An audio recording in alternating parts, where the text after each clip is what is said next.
This is the classic dilemma of the Game Master. You bought that cool new adventure module for your tabletop role-playing game and are amped up to run it for your players. However, it's designed for 4 players and you have 7. Or it's a level 3 through 5 adventure and your players are starting at level 9. But don't worry, you can still use those adventures, because today we're going to explain how to adjust the encounters in an adventure based on number and level of characters. You'll probably also want to consider adjusting ability checks and treasure, but those are topics for another day. Now, these concepts apply to many tabletop RPGs, such as D&D and Pathfinder. However, the examples I'll be using are from D&D 5e because it's the system I'm most familiar with, though I am improving my expertise with Pathfinder 2nd Edition and other systems. But before we jump in, a message from the Barbarian. Hi, Barbarian here. It is my utter pleasure to bring you today's sleazy plug, sponsored by Chepeku, the absolute bestest map makers in the multiverse. Now, wait one moment. I agree that Chepeku's maps are amazing, but did they also pay you to lie? Lie? What are you talking about? I love their maps. Also, you can get over 4,000 maps when you become a $5 Chepeku patron.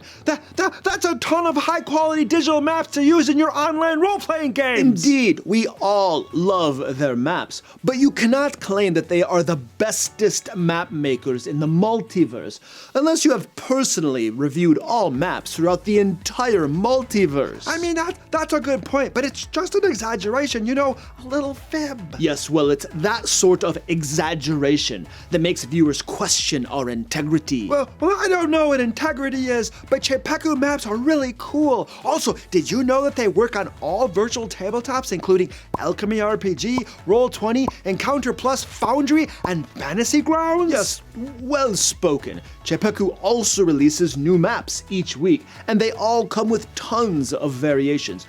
Perhaps your exaggeration isn't as bad as I originally thought. Yeah, you see? Never doubt the Barbarian! Anyway, all of you fine folk listening to us bicker really should check out Chepeku Maps. There is a link down below for their website and Patreon. Indeed, the issue of truth in advertising notwithstanding, Chepeku Maps really are spectacular. And now back to your regularly scheduled programming. Number 1, adjust the number of creatures. So when you want to do this is when you have 1 or 2 fewer or more characters, such as absent players or other reasons, but they are at the correct level for the adventure. Or you might use it when the group is a level above or below what the adventure is designed for. Let's pretend that you are running the Hunt for the Ring of Secrecy, a level 7 adventure from the March 2023 issue of Lair magazine, Endeavors in Exploration, which was our Hexcrawl issue, and you only have 3 players. In that adventure, there is an encounter with 1 Chimera and 1 Chul, which is designed to be a medium encounter.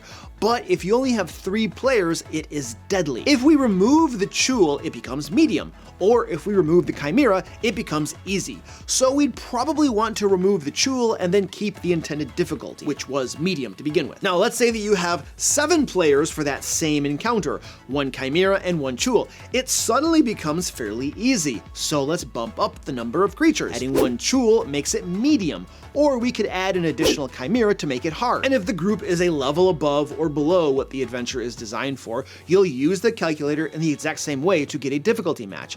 Only you'll change the level of the players instead of the number of players. Now, sometimes you'll find when using the calculator that the number or level of characters doesn't change the difficulty of an encounter at all. In that case, you can either leave the encounter as is or still adjust up or down slightly as a precautionary balancing measure. Other times, there's only going to be 1 creature, say a flesh golem, and if the group has fewer PCs or is a lower level, you can't really make there be 0 flesh golems instead of 1. That would be rather silly. Which leads us to the next adjustment mechanism. Number 2, change the creatures. You're going to use this way of adjusting encounters and adventures when the group is a much lower or higher level than the adventure was designed for.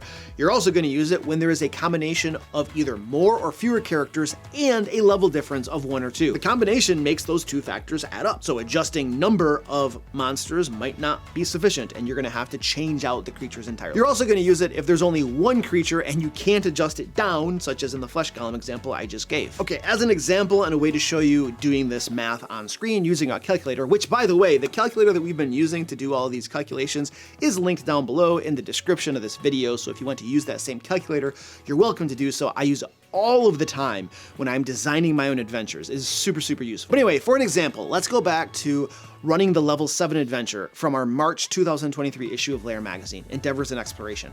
Only this time, let's say that you have a group of level 17 characters. Now, the adventure is designed for between 4 and 6 characters, and you have 5 in your group. So you're good on that front. But they are way over the level the adventure was originally designed for. Let's use that same 1 Chimera and 1 Chul encounter again, which is designed to be a medium encounter for a level 7 party. However, for a level 17 group, that encounter becomes trivial. Now, I could increase it up to medium by increasing the number of creatures. For instance, if I make it 4 Chimeras and 2 Chul, we get a medium encounter again. And there would be really nothing wrong with that approach, I suppose. However, it would probably be a bit more exciting to battle some high-level creature at level 17 instead of low-level pugs like Chimeras and Chul. So let's drop the Chimera from the encounter and replace it with an Aboleth, which thematically makes sense if we have Chul. But that still just gives us an easy encounter, so let's increase the number of Chul to 5. Bingo! We now have a medium encounter, and honestly, fighting an Aboleth with 5 Chul cronies is going to be a way more interesting fight for a level 17 group than a handful of Chimeras with a couple of Chul. Of course, if the group is level 3 instead of 7, you'll use a similar approach with the calculator, substituting in different creatures until you get a combination that gives you the difficulty you're looking for. Ideally, of course, you'll find substitution creatures that reinforce the theme of the adventure, although that isn't always easy. Number 3, use waves of enemies. Now, if the group is more powerful, either because they're a higher level or because there are more PCs than the adventure was designed for, instead of just having there be 1 encounter, have there essentially be 2 encounters where the second group of enemies arrives on round 2 or 3. Usually what I do for that is I just roll a 1d4 plus 1, and that dice roll decides when those reinforcements arrive. That, of course, because you have 2 encounters coming down on them in a wave format, makes things harder. And if your group is weaker because they're low level or there are fewer PCs than the adventure was designed for, you can do the converse and it works just the same. Basically what you want to do is split 1 encounter into 2 encounters, and then have the second group of foes arrive in 1d4 plus 1 rounds. This allows the PCs to deal with a few monsters from the first wave, and then the other monsters arrive. That makes the encounter easier with little adjustment or math needed from the Game Master. By the way, if you're finding the information in this video useful, please give me a thumbs up and leave a comment for the algorithm down below. Let us know how you adjust adventures for your groups. Number 4, adjust the terrain. If a group is more powerful, higher level, or more PCs than an encounter or adventure was designed for, change the terrain so that it's in the enemy's favor. Higher ground, prepared ambush sites. Make good use of that terrain too when you're running the enemies. Usually what I do is I plan out in advance what the enemies might do to make good use of that terrain. Because sometimes when you're in the moment, you forget these things and you don't exactly think super well under pressure. So planning in advance is useful. Of course, the converse is true too. If the group is less powerful, lower level, fewer PCs, do the opposite.